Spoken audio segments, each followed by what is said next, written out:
The main event of UFC Atlantic City, Erin Blanchfield, Manon Fiorot. It may just be the most important and biggest fight in the UFC women's flyweight division's history, excluding title fights, of course.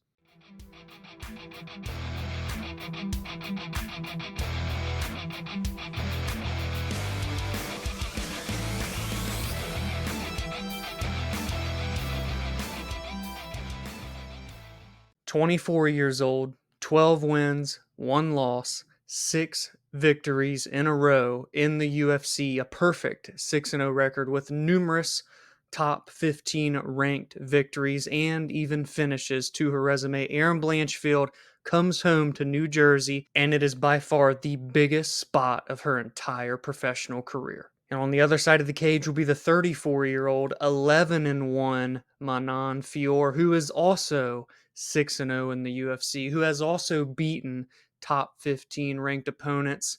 This is the most highly anticipated, best fight for the UFC women's flyweight division that it has ever had, not including title fights, and I don't think it can be argued. Very rarely in this sport do we get to see two prospects in the same division climb their way all the way to the top and then finally, in the biggest spot, get the opportunity to face one another. We stop one spot short of the perfect story being they come together for a title fight. However, we'll settle for second best. They come together. Erin Blanchfield, Manon Fiorot, the winner is next for a title shot. The winner will get the Grasso versus Shevchenko trilogy victor and champion. At least I sure hope so.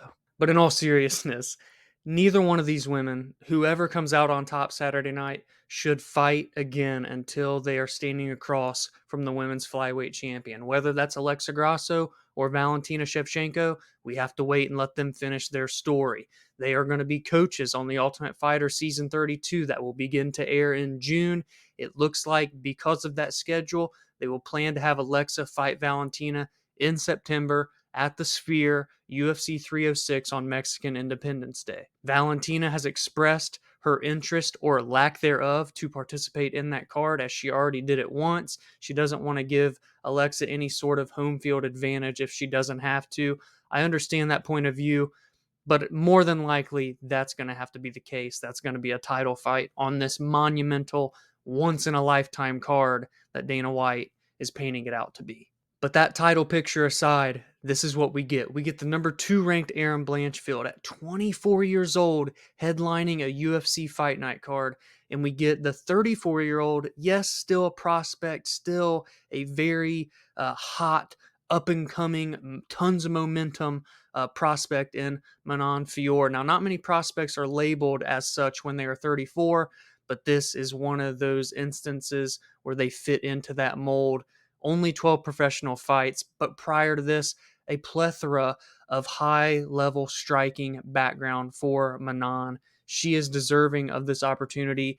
Everything is so great for this matchup. They rose up at the same time. Let's take a look at exactly their paths to get to where we are. Manon debuted in January of 2021. Erin Blanchfield debuted in September of 2021, so just 8 months separate them in terms of their UFC debut.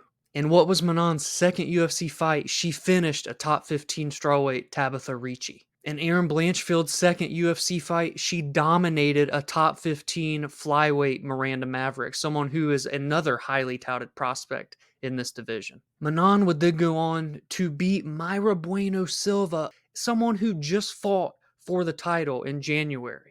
Erin will go on to have 2 straight submission victories over the likes of JJ Aldrich, who, regardless of her status in the division, is a tough out for most people. And Molly McCann was the hottest women's fighter on the roster in November of 2022. And Erin Blanchfield, in front of a sold-out Madison Square Garden, ignored the boos, ignored all of the fans for Molly McCann, ignored Barstool Sports being a sponsor of Molly McCann, and submitted her 3.5 minutes into the very first round. After Manon beat Mayra Bueno Silva, she would go on to beat Jennifer Maia and former title challenger, both of them, as a matter of fact, former title challengers when Valentina was the champion, Jennifer Maia and Caitlin Chukagian, now Caitlin Sermonara. And her most recent victory was Rose Namajunas, former strawweight champion of the world, last September. After Erin entered the top 15 after the crazy win she had over Molly McCann, she would go on to main event against Jessica Andrade, not only go tit for tat with one of the most powerful strikers in any women's division, but then she would go on to take her down and choke her out 1 minute and 37 seconds into the second round. A former strawweight champion, a former flyweight title challenger. And most recently, Erin defeated Taylor Santos, one lady that a lot of people think should have dethroned Valentina Shevchenko when they fought, to a very, very close decision in 2022. It doesn't get better than this. It doesn't get bigger than this. I'm so glad that these two ladies are getting this main event slot, and I hope they get as many eyes on this fight as possible. You can't get storylines like this that often in this sport. It is just rare that we get two prospects that come in at the same time, have the same amount of success, have the same amount of big name victories, and climb all the way to the very tippy top of the division at the same time without faltering. Now, one of them will have to finally lose. A combined 23 win to 2 loss record overall, combined 12 wins to 0 losses combined in the UFC. I don't think outside of title fights and like Kayla Harrison's debut coming up at UFC 300, I've ever been more excited and anticipating a fight more for the women's divisions than I am right now. March of 2024, finishing out March of 2024, Erin Cold-Blooded Blanchfield and Manon the Beast Fiorot. And if you want to just touch on these X's and O's, not only is the story so great to how we got here and what is at stake in this fight, but then you look at the classic grappler versus striker. Manon Fiorot, as I said, the high pedigree in striking even before her UFC career, and she's put on clinics in the UFC through her 6 fights. Not to mention, in her fight with Jennifer Maia, showcased a lot of grappling upside as well to her own right. And for Erin Blanchfield, someone that has been wrestling her entire life, has mauled nearly all of her opponents in the UFC, and in her toughest battle, and if we're talking strikers, she went toe-to-toe with Jessica Andrade. So we have the classic grappler versus striker. The thing to have in the back of our minds is that they both are talented in each other's strengths. So whose strength is going to outweigh the other? What weakness is going to be exposed? Will it be the striking and striking defense, I should say, more so for Erin Blanchfield, or will it be the grappling and the grappling defense of Manon Fiorot? We get to answer these well, we don't get to answer them. We get to witness the answer to these questions Saturday night. And when we get those answers, we also get the answer of who is next for the Flyweight Championship of the world. And I've got to talk about the co-main event because we have a top 15 OG of the 170-pound division, Vicente the Silent Assassin Luque, giving Joaquin Buckley the chance to break in to the top 15. Joaquin Buckley may be known for his 2020 spinning knockout that he had against now PFL fighter and champion Impa Kasanganay, but he's so much more than that, and I think we've seen that over the past couple of years. He comes into this fight having won 2 straight fights. He's won 5 of his last 7 overall, and he just seems to be more well-rounded and well-balanced fight by fight. Those 2 losses of those last 7 were to 2 top 15 ranked opponents, Nasruddin Imavov and Chris Curtis. Now, some may say, well, those are his highest level fighters that he's fought, and he hasn't been able to beat them. So what does that mean here when he goes up against someone as seasoned as a veteran as Vicente Luque? Well, this is his chance to prove those doubters wrong. And for Luque, he's lost 2 of his last 3, but he has technically, much like Buckley, won 5 of his last 7. It depends on how you want to look at this stretch. He's coming off of a victory, though, last August over the course of 5 rounds against RDA, Rafael dos Anjos. If you beat RDA, you're pretty damn good. Prior to that, though, he was on a 2-fight skid, but look at who it is against. It is against Bilal Muhammad over the course of a 5-round decision. The guy should be fighting for the welterweight title next. Why are we still awaiting the announcement of that? And the other loss was August of 2022, the first time he had ever been knocked out and it took Jeff Neal all the way into the 2 minute and 1 second mark of the third round to finally dispose of Luque's chin. I love this fight. I think it has a lot of questions to be answered on the side of Luque. Does he truthfully still have it? Because he's been in some wars. Noah always used to say it's years in terms of your age. Luque's 32 versus fight years. And sometimes being 32, I mean, that's right in the prime years for a lot of fighters. But when you've been in wars like Luque, that number might as well say 37, 38. It kind of just depends. Sometimes we see it work out. Sometimes we see guys bounce back. I believe in the camp and in the side of Luque being able to bounce back here, make it 2 straight victories, but it's not going to be easy because, as I stated earlier, Buckley continues to get better and better and answer more questions about his game.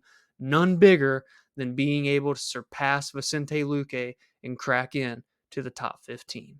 And we definitely have some fun fights throughout the rest of the card. This is a 14-fight card that we are getting in Atlantic City, New Jersey. Chris Weidman, he won't back down, folks. He is coming back for more. He wants to go out on top with a win. We saw him make his return fight from that brutal injury he suffered in 2021.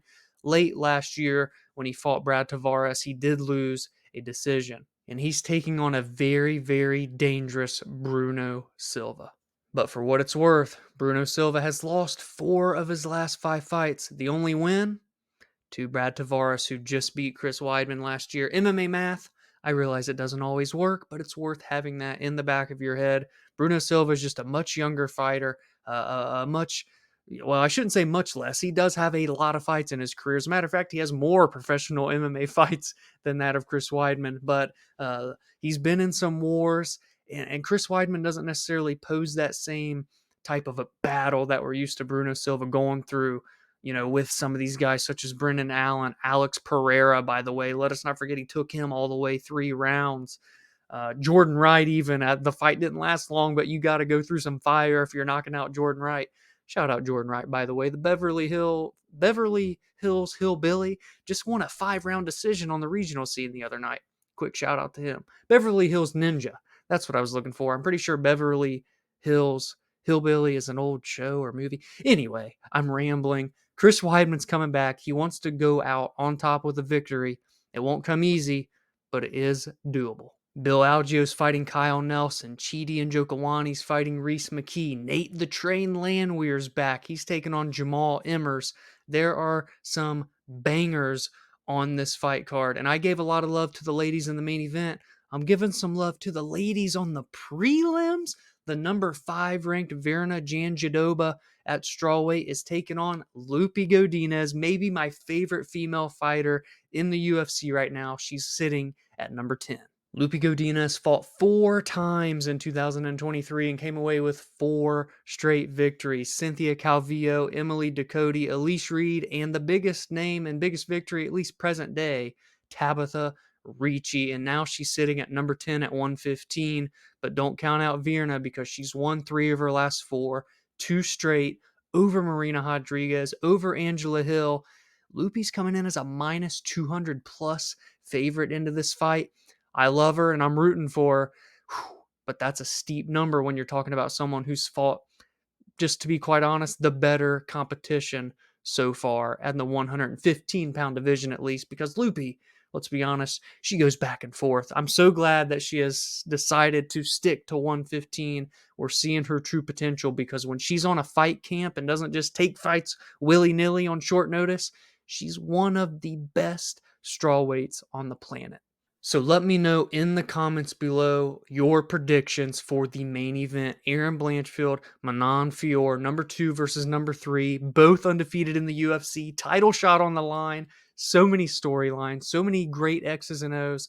I am ready for this main event. Give me your predictions on who you think's going to win and how you think they're going to do it if you're feeling fancy. And give me your thoughts on the rest of the card as well. 14 fights. We're in for a gauntlet on Saturday night in Atlantic City, New Jersey. If you enjoyed this video, please be sure to drop a like on it and subscribe to the channel if you are new so you never miss my previews such as this where I go over the storylines and how we got to every single fight, what is at stake. That is what is so beautiful about this sport. And of course, I'll talk about some X's and O's, but I don't train. I'm not a trainer. I can only give so much input there. So we got to back it up with the storylines, baby. Make every single fight feel important because we all know that these fighters deserve it. I also recap the most meaningful results every single weekend and give my thoughts and opinions on breaking MMA news and fight announcements. Be sure to join the community on social media at the BAJ MMA on Twitter, on Instagram, and on TikTok, and follow the show on your favorite audio listening platforms such as Spotify and Apple Podcasts.